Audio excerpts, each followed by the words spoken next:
बिस्मिल्लाहिर्रहमानिर्रहीम। अस्सलाम वालेकुम। आज हम बना रहे हैं मज़ेदार रबड़ी खीर सिर्फ 10 मिनट में और कम खर्चे में। उम्मीद है कि आप लोगों को रेसिपी अच्छी लगेगी। अगर रेसिपी पसंद आए तो इसे लाइक और सब्सक्राइब करना मत भूलिएगा। आइए शुरू करते हैं अपनी आज की रेसिपीज़।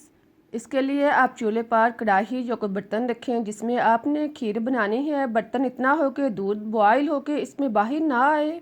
फिर आप इसमें 1 लीटर दूध शामिल करें। दूध फुल क्रीम मिल्क लें। दूध आप कोई भी ले सकते हैं। इसमें आप सब्ज़ इलायची पाउडर शामिल करें और फिर आप इसे बॉयल होने दें।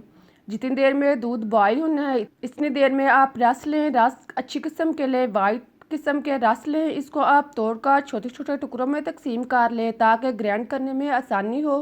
5 से 6 अदद रस के पीस इस ग्राइंडर में डालने के बाद अब आप इसमें थोड़ा सा दूध शामिल करें। आधा कप दूध डालने के बाद इसका ढक्कन बंद करें और इसको ग्राइंड कर लें।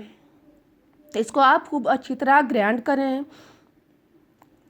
देखें आप इसका अमेज़ा सा बना लें, ग्राइंड अच्छी तरह करें ताकि इसके अंदर कोई गिल्टी वगैरह ना हो। आप इसको खीर की तरह बना लें और इसे एक साइड पर रख दें। अब आप बादाम 10 से 15 अदद, काजू और पिस्ता सारी एक मकदार में लें और इनको आप जो हैं वो इसे काट लें और कुछ ग्राइंड कर लें।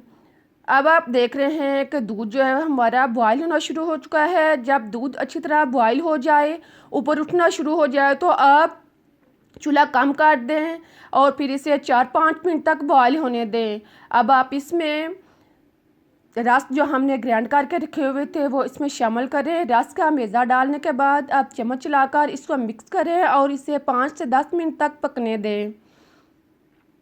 देखें आप खीर जो है वो गहरी होना शुरू हो गई है। अब आप इसमें चीनी शामिल करें। चीनी आप आधा कप लें, इसमें आप आधी चीनी शामिल कर लें। 2 चम्मच आप बचा कर रखें और बाकी जो है वो आप एक साइड पर रख दें। चीनी आप टेस्ट के मुताबिक भी डाल सकते हैं। अब आप पीसे हुए बादाम, पिस्ता और काजू इसमें शामिल करें। इन सब चीज़ों को डालने के बाद आप इसको अच्छी तरह मिक्स कर लें और चूल्हा धीमा करके इसको गहरा होने तक पकने दें।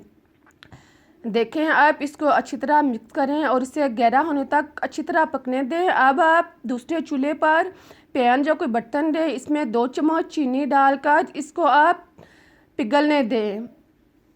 आप देख रहे हैं कि 1 से 2 मिनट के बाद चीनी जो है वो पिघलना शुरू हो चुकी है। अब आप इसे मिक्स करें और इसी तरह इसे मुकम्मल पिघलने दें। 2 से 3 मिनट में चीनी जो है वो मुकम्मल पिघल जाएगी और इस तरह का शीरा सा बन जाएगा। अब आप चूल्हा बंद कर लें और चीनी का शीरा खीर के अंदर शामिल करें। शीरा डालने के बाद आप इसको मिक्स करें, इसको अच्छी तरह मिक्स करें और फिर आप इसे 3-4 मिनट तक पकने दें। इसी तरह आप खीर को गहरा होने तक 4 से 5 मिनट तक पकाएं। जब खीर अच्छी तरह गहरी हो जाए तो फिर आप बिल्कुल इस तरह तो आप चूल्हा बंद कर दें और इसे ठंडा होने दें।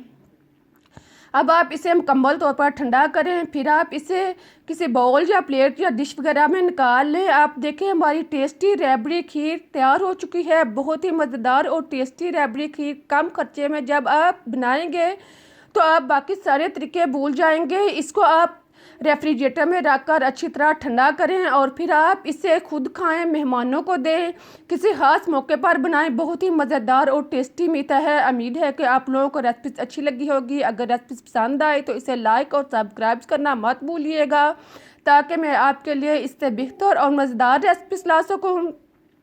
आप इसको एंजॉय करें। मुझे इजाज़त दें, फिर मिलते हैं एक नई रेसिपीज़ के साथ। तब तक के लिए अल्लाह हाफिज़।